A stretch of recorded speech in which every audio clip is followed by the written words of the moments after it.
Great. Well, welcome to North Baltimore Mennonite Church on this Epiphany Sunday. I hope you enjoyed the choir singing. We'll be singing a couple more tunes throughout the day, but now it's your turn. I'll invite you to stand as we sing the song we've been going throughout this whole Advent season, number 553, How Many Times We Start Again. There are a couple of instructions, so we'll sing the first verse all together. The first two bars of the second verse will have all of the low voices sing, and then we'll all join together in systems 3 and 4.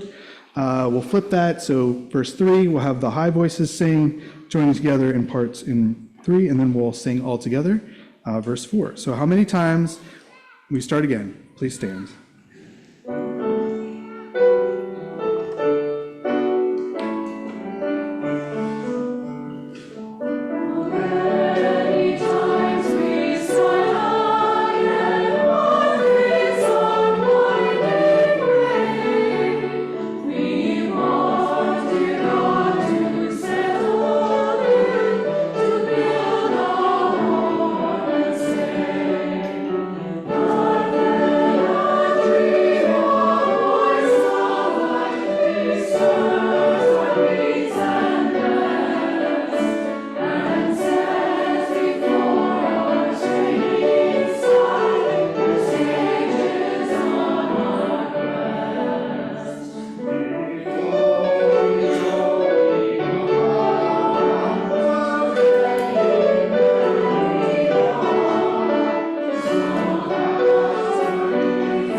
Welcome again to North Baltimore Mennonite Church, whether you're joining us here in the sanctuary or online. We're so glad you're here for, as Matt said, this Epiphany Sunday. I'm going to start with a little admin, just so I don't forget to do it. This is your connection card, and we do encourage that at some point in the first kind of 2/3 of the service, you take a moment to fill it out. It's how we're able to kind of make sure we touch base with folks in the congregation, and there's a couple extra little things about getting a name tag, getting in the directory. So moving on. So this is Epiphany Sunday, which is the last Sunday in the church calendar.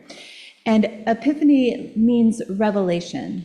And in the narrative, in the story of Christmas, this is when the wise people from the East arrived to find the young baby Jesus. And it's when God, opened their eyes to say, this is the Son, and this is why this is important. I was listening to these scriptures this morning, and I was really struck how they said, they were filled with joy.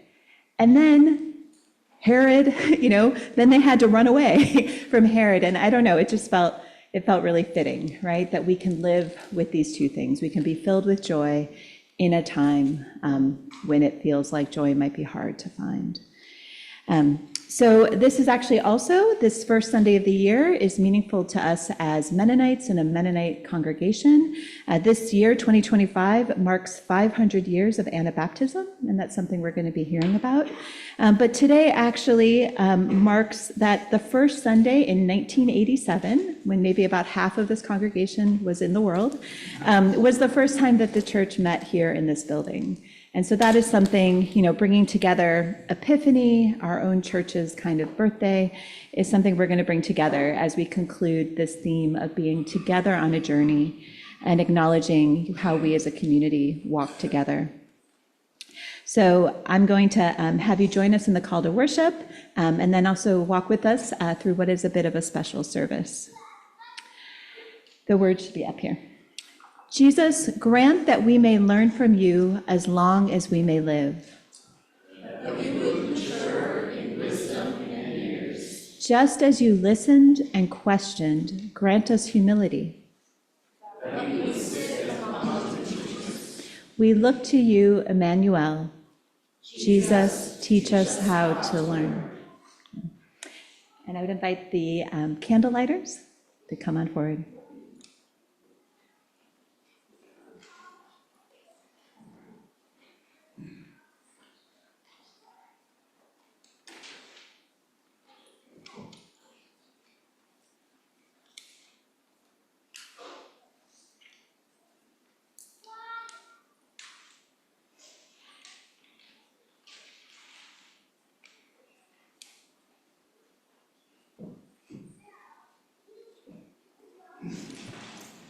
We will read the readers and then join us in the all.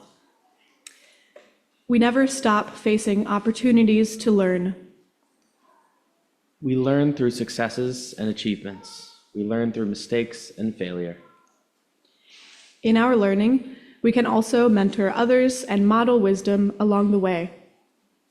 Like a tree, may we grow in faith and wisdom, with roots spreading deep to provide grounding and rings of growth, showing our continued learning.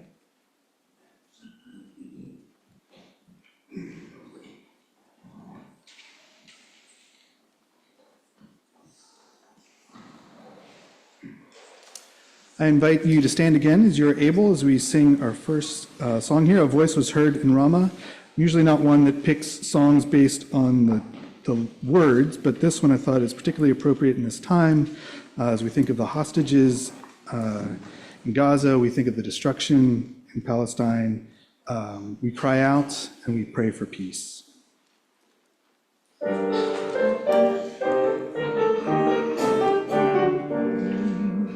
A voice was heard in Ramah that could not be consoled.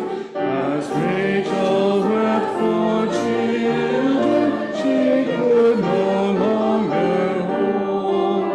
For her head ruled the nation, yet feared the infant king. How great the devastation that fear and anger bring. O God, we hear the cry, for which ones of yours, for many are dying in conflicts and wars, in every troubled nation, on every violent street. How great the lamentation, where fear and anger meet. O Prince of Peace, you lead us in ways of truth and grace. May we be brave to practice your peace in every place.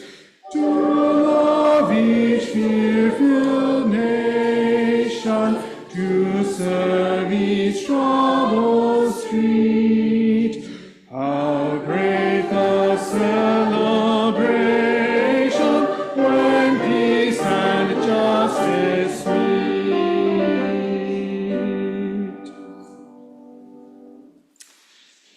Now we'll turn back to number 212, Comfort, Comfort, O My People. This is one of my favorite songs to sing during the season, and we'll keep this tempo moving. Comfort, comfort, O my people.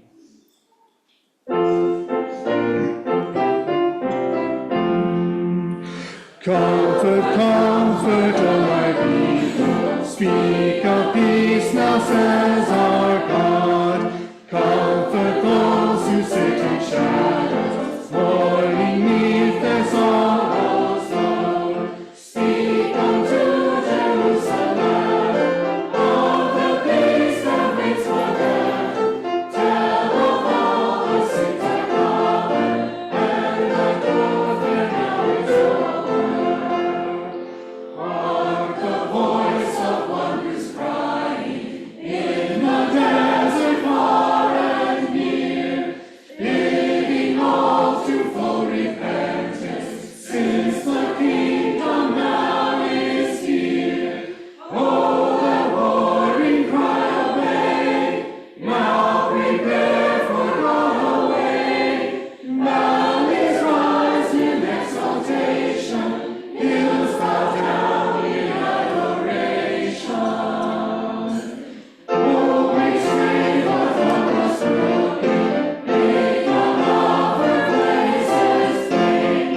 Let your hearts be true and humble, as befits a holy reign.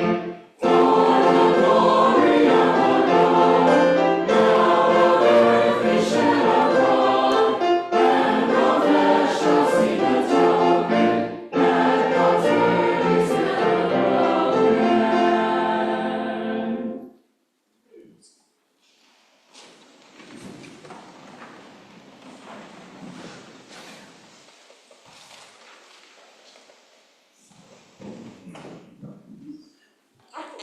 Now every year his parents went to Jerusalem for the festival of the Passover.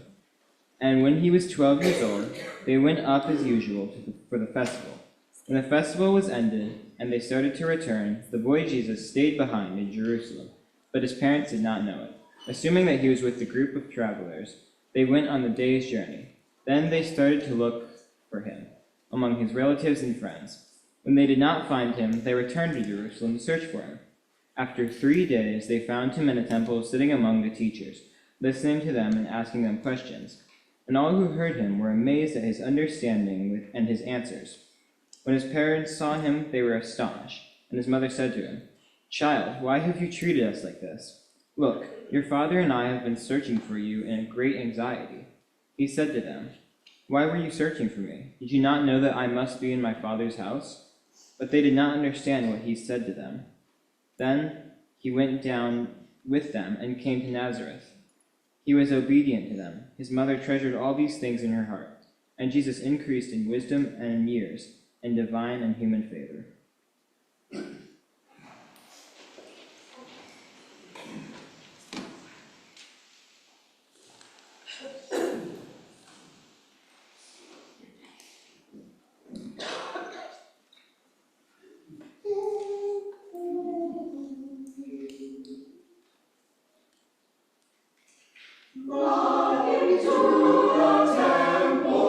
See the priests assemble, where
The children can come up to the front for a children's moment. Children, young at heart, you are invited.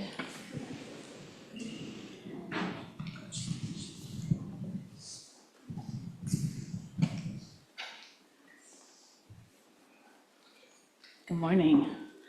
Do you guys have a nice Christmas? Yeah? Well, happy Epiphany. Are you having a nice Epiphany? Has anybody asked you that before? No, but Epiphany is one of the days that we celebrate. Rebecca already said it, but it helps us remember when the wise people arrived and visited Jesus. And we've been talking about all kinds of journeys. So let's see, we talked about the journey that Mary and Joseph took to Bethlehem. Remember that journey? And we talked about the journey of the wise people with their camels across the desert and the waiting. And since Jesus' birth, that was like 2 whole weeks ago, now we have a story today that Grail just read that was when Jesus has grown up a little bit. So Jesus isn't 5 anymore. Jesus isn't 8 anymore.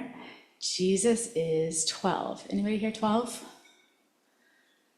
I think, are you 12? Effie's 12. You're 12.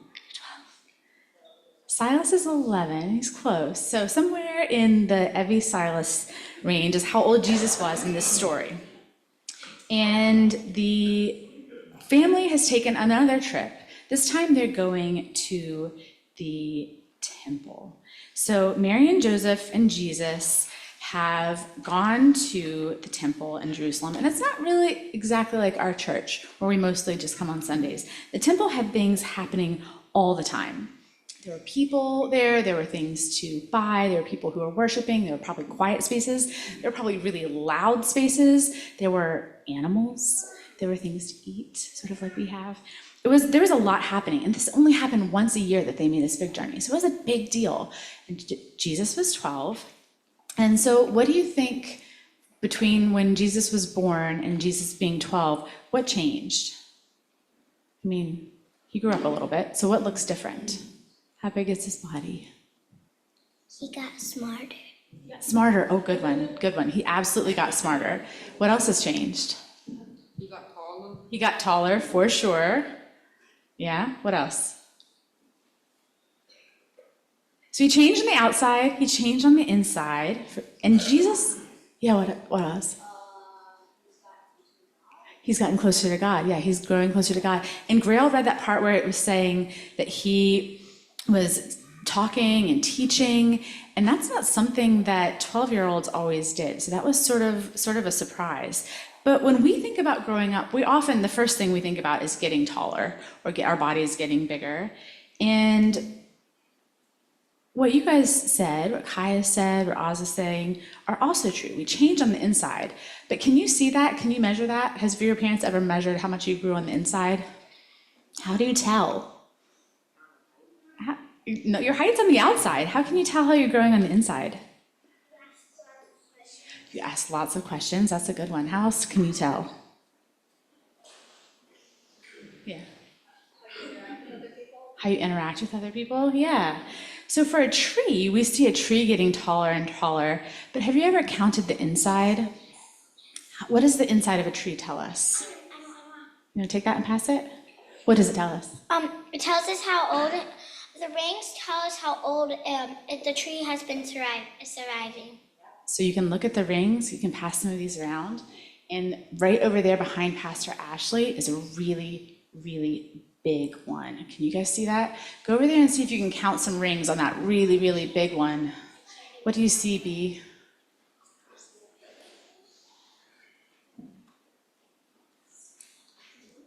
Do you have a guess? I think that tree is hundreds of years old. It is a really, really old tree. But these rings show us each ring is 1 year. So pass these around if you have it so you can see it.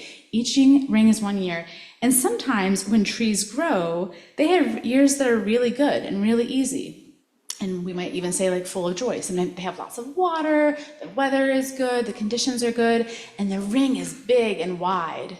But sometimes there's some really tiny rings. Do you see any really tiny rings in those?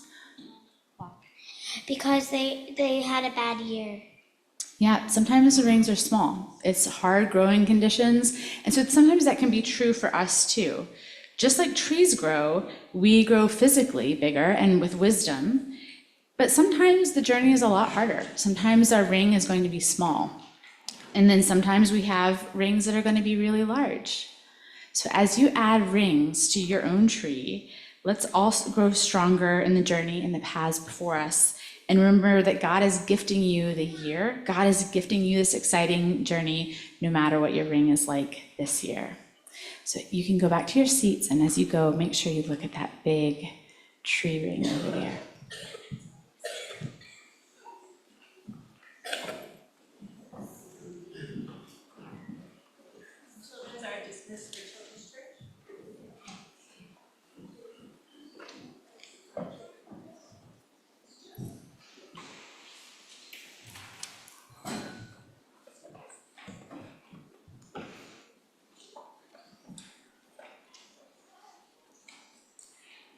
Morning, everyone.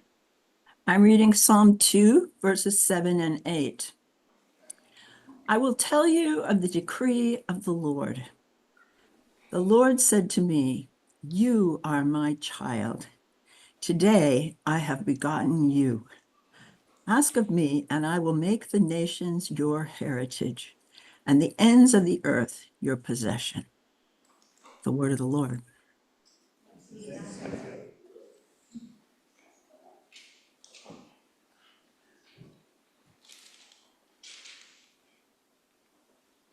Well, good morning, and welcome to this year of 2025. I was not here last week, so I didn't get to kind of get the end of the year with each of you, and I don't know how you all are feeling. Having had New Year sort of in the middle of the week, it's kind of thrown me off a little bit, mostly because I was on vacation through then, and then I was on for Thursday and Friday, so I was kind of having 2 days of flurry, and here we are. But thank you. I'm glad you're all here. Welcome to those who are on as well. You'll have noticed that this morning we're doing something a little bit different, not only in the service, but also with this sermon time.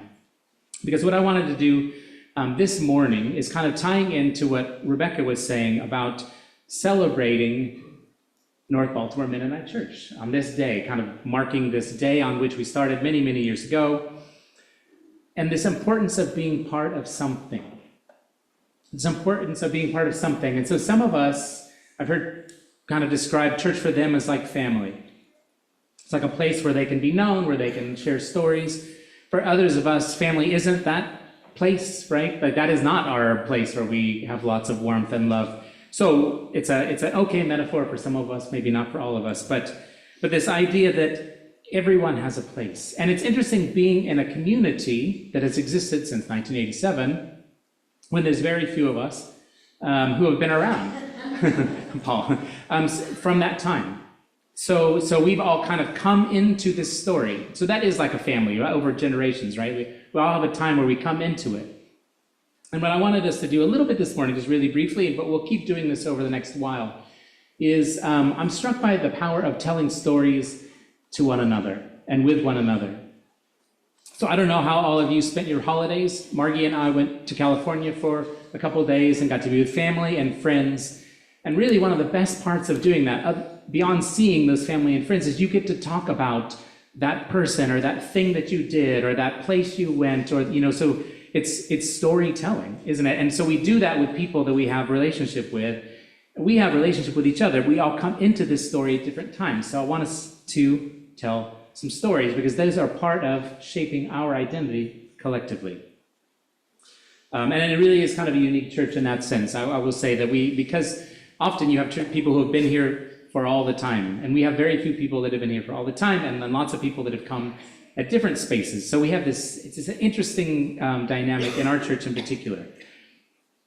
And I want to say that within that, every person is valuable. And I love that about our congregation, is whether you've been here 1 month, 10 years, or 30 years, or it's your first time, like you matter in this place. Every one of us matters in this place. It's not one of those places where, you know, the people that have been here 40 years kind of run all the things, and if you're new, you might get a chance in another 30 years to do something. Kind of the opposite, actually. When you're here, you probably will be asked to do something really quickly. So So you all have noticed that about us. And I love this idea of the rings. Like all of us are kind of rings in that sense of this tree trunk.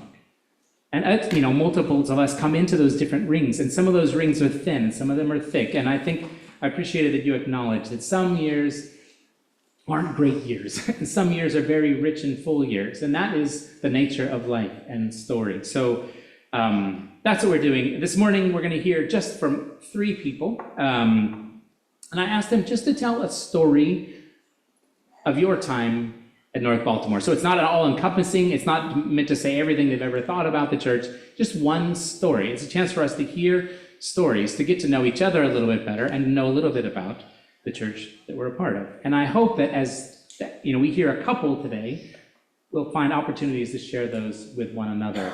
As a newer person, I find it's really important to hear stories from 5 years ago, 20 years ago, 30 years ago. So I hope that you do too. So I'm going to invite up Jean. Jean is going to be our first storyteller, and one of us will stand at one of these microphones. You want this one? You want this one? You got me.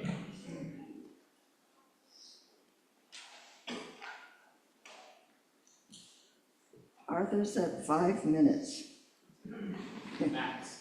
Max. I'm Jean Liang. Carl and I started attending North Baltimore on a regular basis in October of 2021, when Mick Summers was your pastor.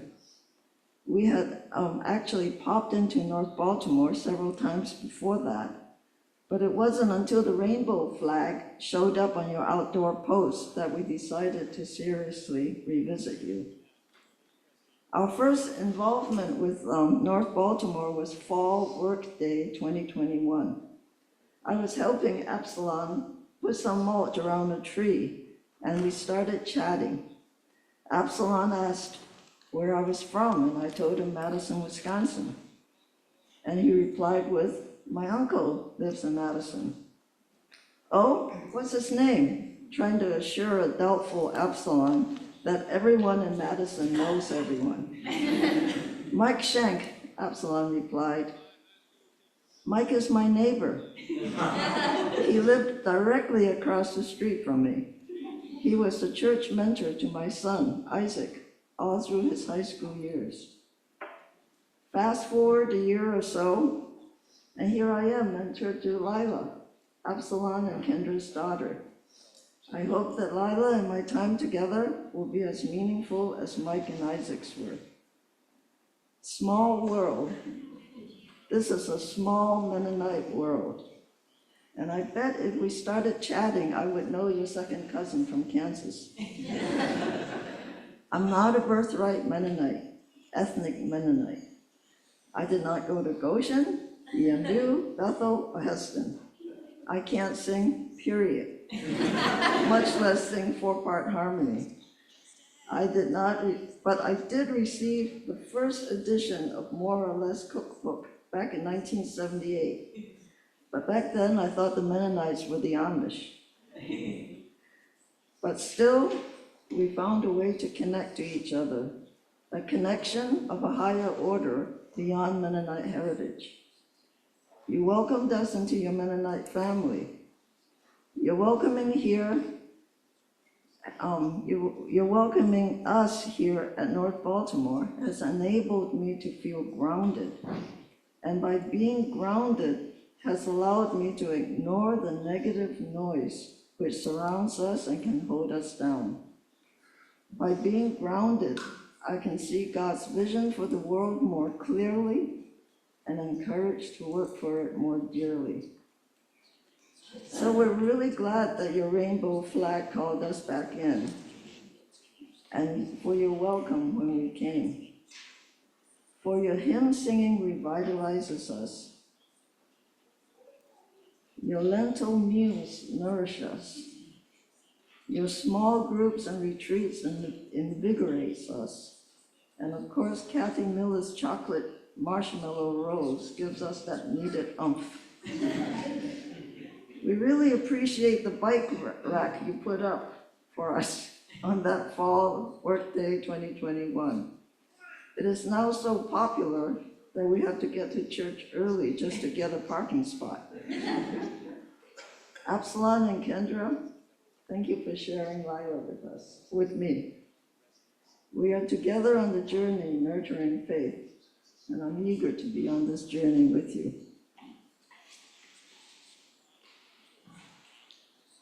Thank you, Jean. Yeah. Rebecca Povey.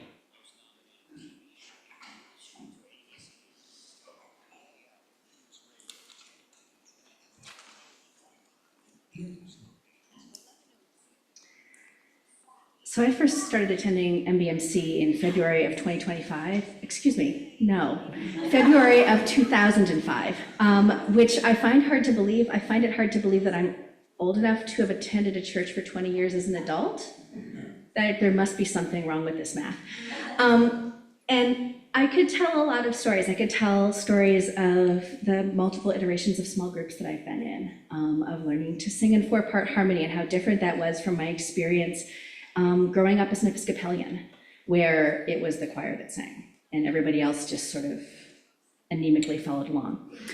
I could talk about how absolutely integral North Baltimore was to my early years as a parent, as I was learning how to do all of these things, and people who were further along in their journey really mentoring me in everything. But I'm actually going to talk a little bit about the story of how we got that rainbow flag out front. I didn't know that Jean was going to talk about that. I also grew up in a church that went through a process of becoming welcoming and affirming in the late 90s. I grew up in a joint, I grew up Episcopalian, but then I also grew up in a church that was joint American Baptist and Church of the Brethren. And we went through that process. And I think it was a very good process. And when I think about that process compared to what we did at NBMC, what we did felt a lot richer and a lot deeper. And as I've thought about that, and I thought about that experience, it really sort of encapsulates for me what it means to be part of an Anabaptist church. Because we discerned, we consulted scripture, we listened to stories, we listened to each other. We did that whole process, and then we took a vote, and that was 10 years ago, this coming up August. But then after that, we still continued. We continued to discern. We continued to have conversations. We continued to listen. We continued to look at the Bible and say, what does this mean? What is it beyond the fact that we have a rainbow flag out there? How do we live into being welcoming and affirming? What is it more? Is it anything more than this statement? And what I've discovered is that a lot of churches that become welcoming and affirming with conditions. It doesn't extend to everything. It might not extend to teaching Sunday school or preaching or leadership. But because we did such a holistic process, we sort of went all in, and then have thought about everything else. A couple of years ago, I was talking to Sarah, and she was like, well, all Mennonite churches are affirming, right? That's been her experience of what it means to be Mennonite. That's been her experience of what it means to be Anabaptist. And I would say that what we did was very Mennonite, was very Anabaptist, sort of coming in as an outsider. And so I love that we did that process, and I've loved watching us continue to live into that. And I've loved watching us flourish as we live into that. And so I guess that's my story. It's a story that, doesn't really have a beginning, doesn't really have an ending. It's still sort of like ongoing. But yeah, that's a rainbow flag.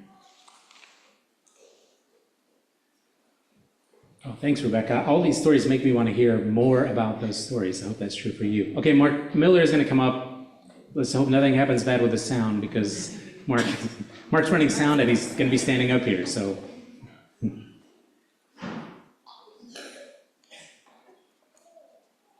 So good morning, everyone. My name is Mark Miller. I've been attending North Baltimore Mennonite Church since 1992, so a few years after the church started. Our three children grew up in the church, and it's been very much a part of our life as a family.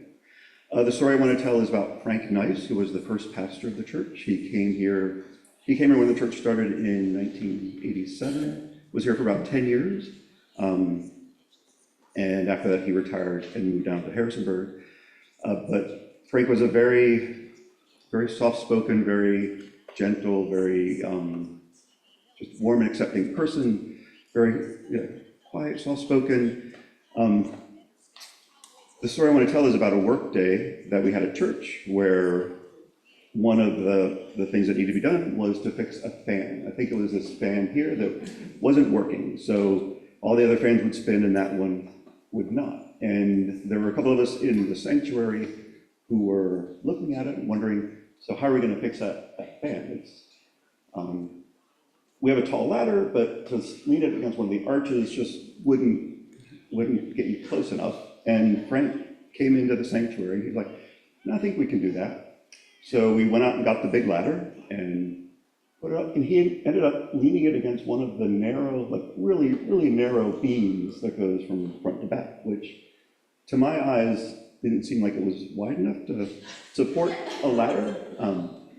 Normally when you have those big 30-foot ladders, they're leaning against a wall or a house or something. But he was able to lean it against one of those really thin beams, and then he climbed up the ladder. And once he was up there, he had the tools he needed to take the fan down and disconnect it from the power. And then he comes down the ladder, and he's carrying the fan in one hand and holding onto the ladder with the other hand. Just as a 20-something-year-old who wasn't really good around the house, to do that was to me amazing. And it was just amazing that this pastor, who I always viewed as someone that was more studious and not so much someone that would work with his hands, was able to do that. And then I found out later that he had done construction in the past, and it was something he felt very comfortable with. So just, I guess, unexpected gifts that people have is something that I've seen in the church.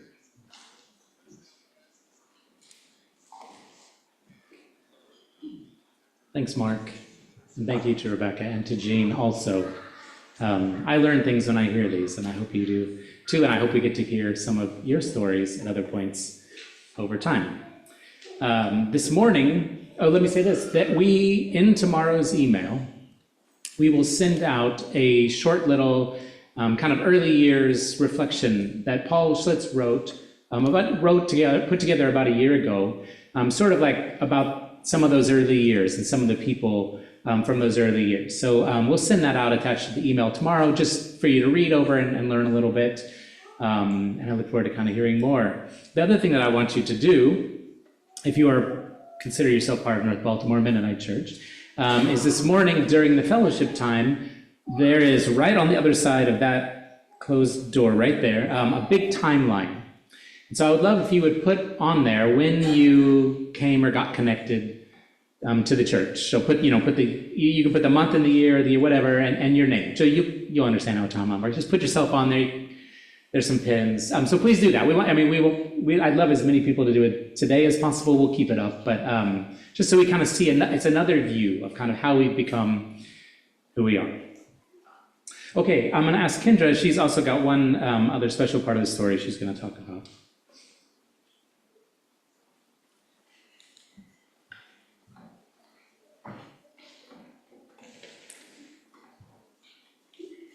This is not my personal story, but on behalf of many in our congregation, this is a story about Ashley and her role as church administrator of sorts.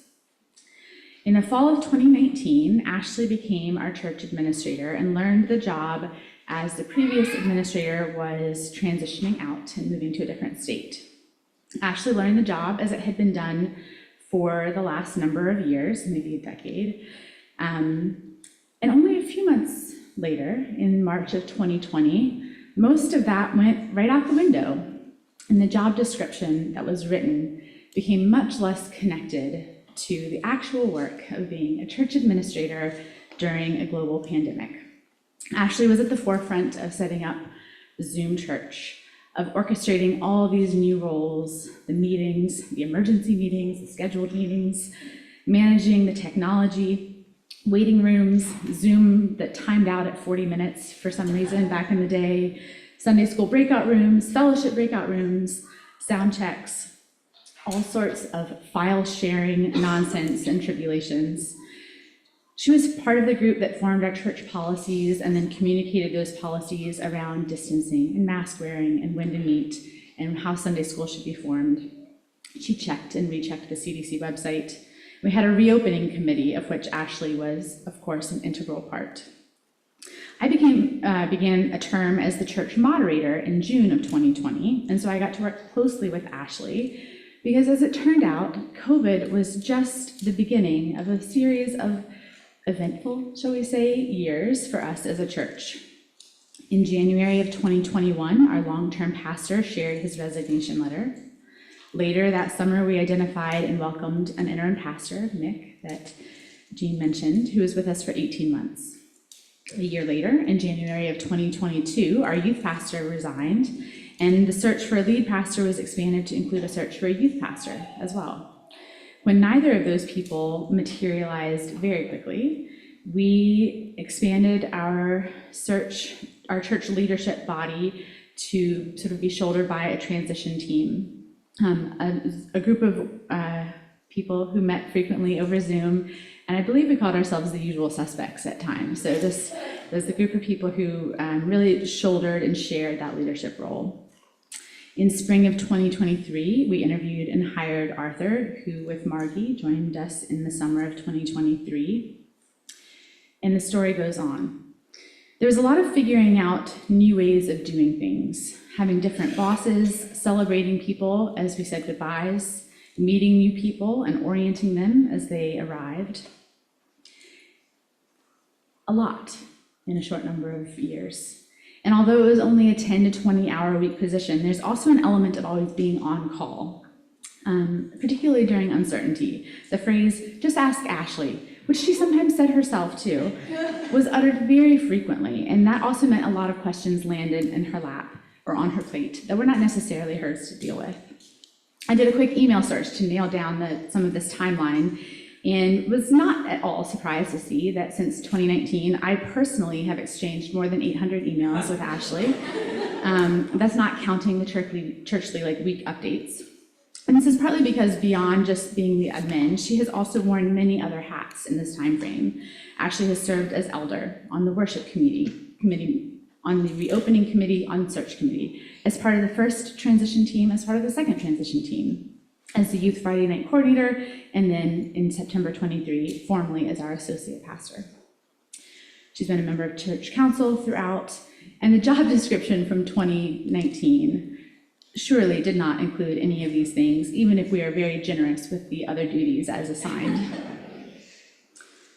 We would be here a long time if I was going to list all the things that we are grateful for Ashley, like how you helped us shift to having a church service that was online, and then distance, and then hybrid, and now multimodal, like helping update our church website, like managing our social media presence, like learning and facilitating the multiple digital platforms, like shifting us on to online voting, moving the office location to a different space, stocking masks, taking out the trash, opening and closing the church, paying bills, finding speakers, sending thousands of coordinating emails and texts. The list goes on, but I will stop. Ashley, thank you for your willingness to respond to need, for your skills with the computer, and for your skills with people, which are not always overlapping skill sets, but both of them very important in this job. Thank you for the ways that you have served the congregation that we know about, and thank you for the ways that you have served us that were unseen or certainly underappreciated.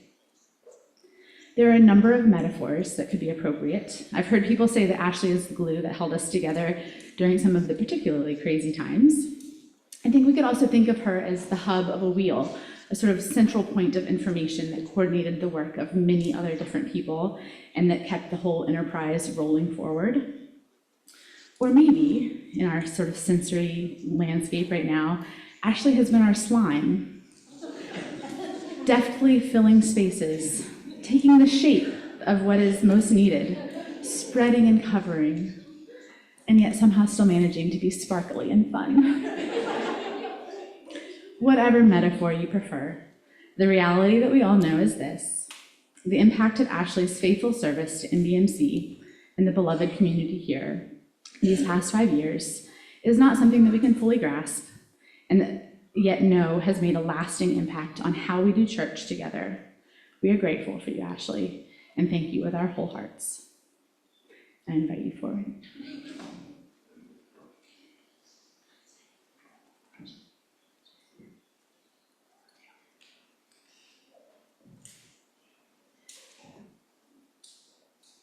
So Ashley's not leaving, let me just be really clear. Ashley is the associate pastor. She has left the office administrator role as of the beginning of the year. And so we wanted to really take the time to thank Ashley, because you do so much, all the things we see and don't see, so.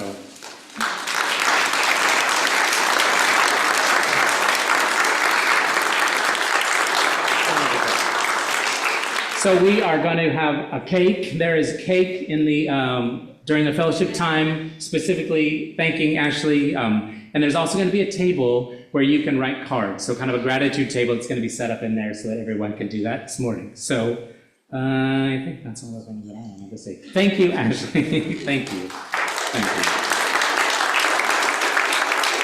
A lot of people do a lot of things around here, but I think it's really important to express our thanks to those who do a whole lot. So thank you for holding things together for us. All right.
So while I'm here, thank you, I mean, to the choir standing behind me, but to Paul for organizing the music and this choir. Some of this music is by Paul.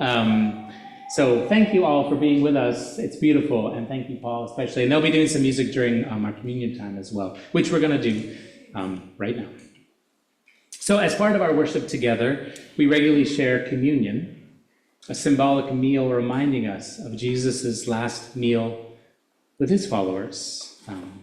I love meals. A meal it's a moment of hospitality.